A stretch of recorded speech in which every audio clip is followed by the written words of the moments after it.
Welcome back to my channel. This is Sejal Pachisia and in this episode हम discuss करने वाले हैं कि मुझसे नवंबर 24 में डीटी एंड आईडीटी में क्या गलतियां हुई थी। So without wasting further time, let's dive into the video. So let's start with DT. Mistake number 1 was not practicing enough practical questions. अगर आप DT का पेपर पैटर्न देखोगे तो मेजर क्वेश्चंस तो प्रैक्टिकली पूछे जाते हैं। Conceptual clarity is very important, but equally important है that you practice as many practical questions as possible.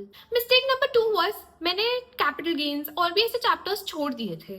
See, firstly तो 100% कवरेज ही एम करना चाहिए, बट अगर एकदम ही ऐसी सिचुएशन है कि नहीं ही होगा, सो डिसाइड कि किसको कितनी इंपॉर्टेंस देनी है एंड ऐसी चीजें छोड़ो जो कहीं पे मर्ज होके ना आए। अब जैसे कैपिटल गेन, सो वो पीजीबीपी के साथ, उसका इंडिविजुअल क्वेश्चन डीटीडब्ल्यूए के साथ, एनआर टैक्सेशन के साथ, सो बहुत स्मार्टली ये छोड़ो अगर छोड़ना पड़ रहा है तो। But I would say that always aim for 100%।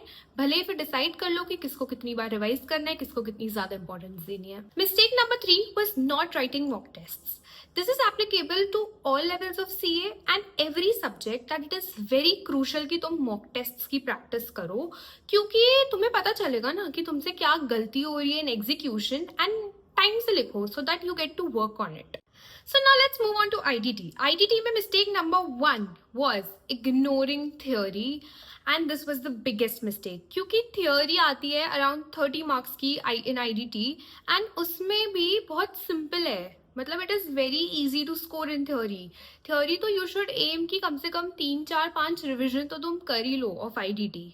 Mistake number 2 was not reading the question carefully. So basically question number 1 में ये एक पॉइंट लिखा हुआ था कि आपको हर एक आइटम के साथ उसका प्लेस ऑफ सप्लाई भी लिखना है, and I did not read it.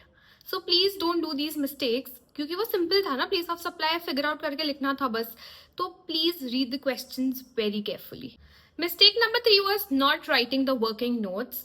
Please आप हर जो भी प्रैक्टिकल क्वेश्चंस भी है, राइट द वर्किंग नोट्स, नीचे उसके नोट्स लिखो, बिकॉज उनके मार्क्स होते हैं, and this all comes from written practice of questions, writing mock test. So do all these things definitely. तो bonus tip from my end for both DT and IDT is that आपको MCQs की practice करने का अगर time मिले तो definitely करना चाहिए, क्योंकि अब जैसे एएफएम में तो वो लोग क्वेश्चन से ही बना के दे देते हैं। मतलब कोई नॉर्मल सा क्वेश्चन हो गया, उसको एमसीक्यू में ब्रेक डाउन कर दिया, बट डीटी आईडीटी के थोड़े से लेंदी और ट्रिकी होते हैं। सो डेफिनेटली अगर आपके पास टाइम हो तो प्रैक्टिस करना और अपनी कॉन्सेप्चुअल क्लैरिटी को एकदम स्ट्रॉन्ग रखना। अगर आप यहाँ तक आए हो एंड आपको वीडियो अच्छा लगा, so do press the like button, subscribe to my channel, because there are more videos coming up. Thank you so much.